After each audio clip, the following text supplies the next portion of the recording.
3বার তুমি মরতে মরতে বেঁচে গেছো, কিন্তু তুমি জানোই না কখন কিভাবে। নাম্বার 1, দেখুন অনেক সময় হয় কি শান্ত ক্লাসে হঠাৎ করে আমাদের হাঁচি পেয়ে যায়, কিন্তু আমরা লজ্জায় নাক চেপে হাঁচি যার ফলে কোনো আওয়াজ হয় না, কিন্তু আমাদের চোখ থেকে পানি বেরিয়ে যায় এবং মাথা ঘুরতে শুরু করে এবং আজব আজব লাগে। এইখানেই তুমি মরতে পারতে।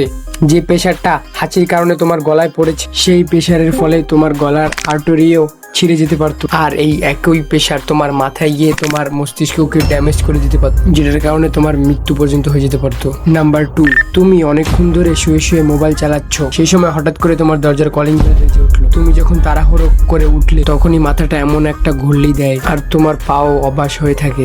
এই সময় তুমি মরতে পারতে, কারণ তুমি দাঁড়ানোর সাথে সাথে তোমার সকল ব্লাড প্রেশার তোমার পায়ের দিকে যেতে শুরু করে, মস্তিষ্কের অক্সিজেন কম হয়ে যায়। এই চক্করটা যদি আরেকটু জোরে হতো তাহলে হার্টবিট বাড়ার ফলে তোমার হার্ট অ্যাটাকের কারণে মৃত্যু পর্যন্ত হতে পারতো।